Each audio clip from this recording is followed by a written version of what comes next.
I used mailed-in vote. My ballot was counted on the 7th. I think that was a little bit too late. I think there was a lot of fishy signs when the counting was going to be slowed 2 days after the election. This really raised a lot of red flags. And I also think it's kind of disgusting how many states are still trying to change laws after the election, not just here, but also in Georgia. And I think it's pretty obvious the fact that you are trying to create an outcome that is based on your favoritism. And the same thing with Georgia, because they have a certain agenda as well. Local news media, Channel 8, did a lot of reports how dead people voted, and even a DACA recipient voted.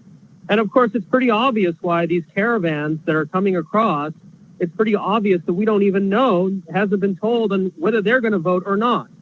And by the way, election fraud isn't just something against one side. I believe that in 2016 Democratic primary, Bernie Sanders was cheated. It can happen either side. And I think it's pretty obvious why you guys are doing this is because, as you know, the Culinary Workers Union is a main driver force in elections. And we know the hospitality industry has not come back. It's not going to come back to where it was. So what do you guys have to do in order to fill the deficit? You have to change the election laws, which will encourage the outcome that you want. Certainly, there was a lot of fishy things that happened.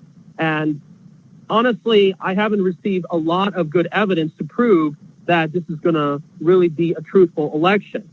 Please do so. And by the way, why don't we have thumbprints? Why can we make it sure in a way where people will print their thumbs, make sure it was the actual real person, and check to make sure that the vote was counted? So at least this mail-in system could have some compromises. No counting the day after election, and there's a thumbprint.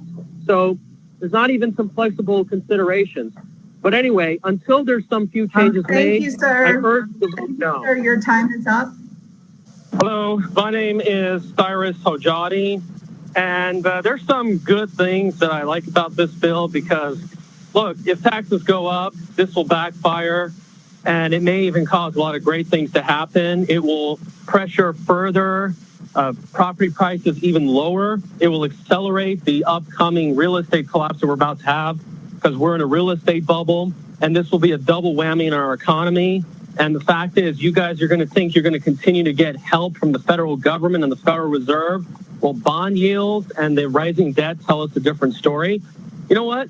Let the thing backfire. Maybe we can rebuild, because you guys probably should look into Detroit, New Jersey, that have done tax modifications like that. And maybe this will be an opportunity for us to kind of recover and restructure Nevada. And the fact is that a lot of this tax money is going to over-bloated government employees. You look at these six-figure salaries, these are red flags. And I am tired of hearing about this fact that Nevada is becoming more progressive. We don't have progressive taxation. State and local taxes, wealthier people pay a lower rate. And the fact is that one of the reasons for this is because we have a government that's overwhelmingly controlled and pumped by casinos, real estate, and other different types of interests. Not to mention the Culinary Union is part of this political machine. And by the way, they haven't spoken opposition so far as I know. Keep that in mind. And the fact is that the disgusting part about this is that there's instead no tax hikes done on gambling taxes. Why not? Go after them. They're having higher bonuses. Why don't you guys at least do us a favor and lower our sales taxes? So, don't make us like a one-sided deal for us. And the fact is, this also proves that our government isn't much different than it was in 2015, despite we have different party composition. We had a Republican control, and they gave us a commerce tax. This is why I'm telling a lot of people, party power doesn't really mean anything. What matters is who they represent. And the fact is, our tax structure is regressive, it's aimed at the lower income ladder, and it's covering the rich crony establishment. And the campaign contributions explains everything.